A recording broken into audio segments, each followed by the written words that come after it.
Reasoning का topic start कर रहे हैं। इनइक्वालिटी यहाँ मैंने मेंशन किया है। इनइक्वालिटी जो है वो 5 मार्क्स के लिए इंपॉर्टेंट होती है बैंक के प्री एग्जाम्स में।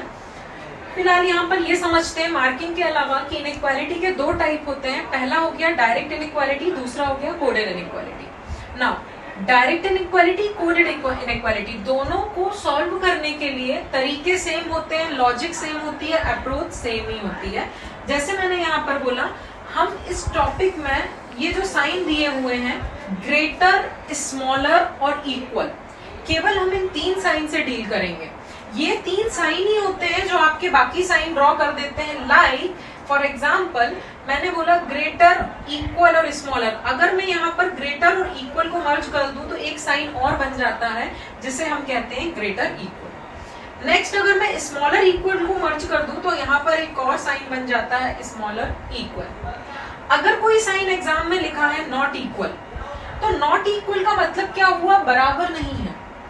लेफ्ट साइड मैंने एक वेरिएबल मेंशन किया, राइट साइड मैंने एक वेरिएबल मेंशन किया, इन दोनों का कंपैरिजन हो रहा है ए और बी जो बराबर नहीं है, तो आप इन्हें बोलेंगे क्या? तो इनको कन्वर्ट किया जाएगा। तो इस तरह से साइन रीडिंग होगी ए ग्रेटर देन और स्मॉलर टू बी। ए या तो बड़ा है या छोटा है बी से। आप साइन रीडिंग इस तरह से करेंगे। तो मैंने आपको क्या बोला था कि हम साइन रीडिंग करेंगे, जो भी साइन बनेंगे वो सिर्फ ग्रेटर, स्मॉलर और इक्वल के कॉम्बिनेशन से बनेंगे। सी, आप एक और साइन बोल सकते हैं नॉट ग्रेटर।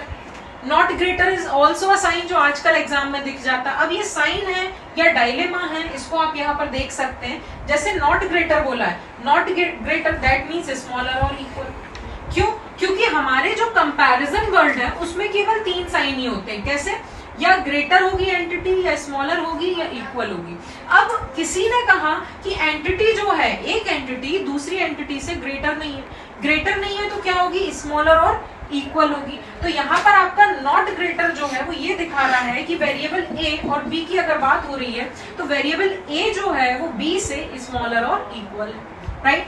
सेम अगर मैंने ऐसा बोल दिया स्मॉलर नहीं है, ए नॉट स्मॉलर टू बी, अगर ये मैंने आपसे बोल दिया तो इसका मीनिंग क्या होगा? स्मॉलर नहीं है दैट मीन्स ए बी से स्मॉलर नहीं है, स्मॉलर नहीं है तो ग्रेटर और इक्वल है। तो यहाँ पर जो साइन आएगा वो ग्रेटर इक्वल आएगा। मेरे कहने का मतलब ये है कि हम इनइक्वालिटी में जो भी आंसर लाते हैं, डिस्कस करते हैं, कंक्लूजन जो आता है वो कैसे आता है? ग्रेटर, स्मॉलर, इक्वल से या इनके कॉम्बिनेशन साइन से, जो मैंने यहाँ पर मेंशन की है। सी, ग्रेटर साइन में मेन साइन आप ये मान लीजिए ग्रेटर और ग्रेटर इक्वल होता है। अब एग्जाम में जो साइन आएंगे वो इस तरह से स्टेटमेंट आएगा, ग्रेटर इक्वल का ग्रेटर इक्वल सारे साइन का कंपैरिजन होगा और मुझे आंसर साइन निकाल कर देना होगा। तो यहाँ पर देखिए, अगर मैंने ग्रेटर फैमिली लिखी है, just listen these words, greater, greater equal और इक्वल में फर्स्ट प्रायोरिटी जो है वो किसकी है? ग्रेटर की है। सेकेंड प्रायोरिटी किसकी है? ग्रेटर इक्वल की है। और जो थर्ड प्रायोरिटी है वो किसकी है? इक्वल की है। ऐसे ही स्मॉलर फैमिली होती है। स्मॉलर फैमिली में फर्स्ट प्रायोरिटी स्मॉलर की है, सेकेंड प्रायोरिटी स्मॉलर इक्वल की है और जो थर्ड प्रायोरिटी है वो किसकी है? इक्वल की है। इतना क्लियर है? ठीक। नेक्स्ट हम बात कर रहे हैं कि प्रायोरिटी का मतलब क्या है। प्रायोरिटी का मतलब ये है इन तीनों का अगर कंपैरिजन होगा तो आपका जो आंसर साइन होगा वो ग्रेटर होगा। इन दोनों का अगर कंपैरिजन होगा तो आपका जो आंसर साइन है वो ग्रेटर इक्वल होगा। और जब ये दोनों नहीं होंगे तब प्रायोरिटी, थर्ड प्रायोरिटी जो है वो इक्वल की, लीस्ट प्रायोरिटी में होता है इक्वल। नेक्स्ट ऐसा ही होता है स्मॉलर फैमिली में, स्मॉलर, स्मॉलर इक्वल और इक्वल। तो फर्स्ट प्रायोरिटी स्मॉलर की है, मतलब ये है अगर इन तीनों का कंपैरिजन होगा तो आपका जो आंसर साइन होगा वो स्मॉलर होगा। उसके बाद स्मॉलर इक्वल और इक्वल का होगा तब इसकी बारी आएगी और लास्टली इक्वल आंसर होता है। फॉर एग्जाम्पल यहाँ पर देखिए, जैसे मैंने आपका स्टेटमेंट नोट किया है A greater equals to B equals to C and greater than D, ये आपका स्टेटमेंट हो गया। ये निष्कर्ष, कंक्लूजन्स पूछे जा रहे हैं। First, A is greater than D, A is greater equals to C, A is greater to D. मुझे ये बताना है which one is true, which one is false, or case go through either or neither no, right? Now basically मैं A और D variable को deal कर रही हूँ, तो मुझे कहाँ से कहाँ तक जाना होगा? A to D, done, A to D। First greater equal, equal and greater.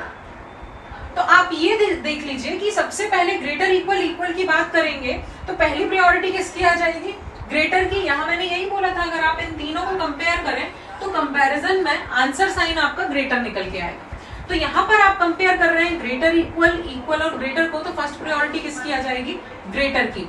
ए और डी के बीच का आंसर जो है वो ग्रेटर है और ये क्या है, ट्रू है, राइट। अब बात हो रही है, जैसे अगला केस है, वो ये कह रहा है ए और सी के बीच का डिस्कशन करें। ए और सी के बीच का अगर आप डिस्कशन करेंगे तो हमारे कितने साइन आ रहे हैं ए और सी के बीच में, एक आ रहा है ग्रेटर इक्वल और दूसरा आ रहा है इक्वल। अब इन दोनों में से किसकी प्रायोरिटी ज्यादा है, ग्रेटर इक्वल इक्वल। अब ये साइन जो है वो तो अवेलेबल ही नहीं है, केवल दो ही साइन है, ग्रेटर इक्वल और इक्वल। तो आपका जो आंसर साइन होगा वो क्या होगा, greater equal. Greater equal is your answer sine, यही अवेलेबल है, इसलिए ये second conclusion is also true. Next one C to D जाना है आपको। C to D अगर आप डीलिंग करेंगे तो पहले आप स्टेटमेंट में देखिए, आपको जाना है C और D के बीच में। C और D के बीच में डायरेक्टली आंसर दिया हुआ है ग्रेटर, तो C greater to D, C greater to D, और ये बात क्या है, सही है। तो आपको इसके थ्रू कोई दूसरा साइन आया नहीं तो कंक्लूजन कंपैरिजन करने की कोई जरूरत ही नहीं है, तो आपका थर्ड ऑटोमेटिकली डायरेक्टली दिया हुआ है, इसलिए ट्रू हो जाता है। तो यहाँ पर हम इस तरह से डील करते हैं, ग्रेटर, ग्रेटर इक्वल, इक्वल, जो भी आपके साइन दिए हैं उनको कंपेयर करेंगे और आप डायरेक्ट आंसर दे सकते हैं। इनकी बेसिक थ्योरी भी डिस्कस कर लेते हैं कि ये कैसे प्रायोरिटी कैसे बनी, ये मैं आपको एक्सप्लेन करती हूँ।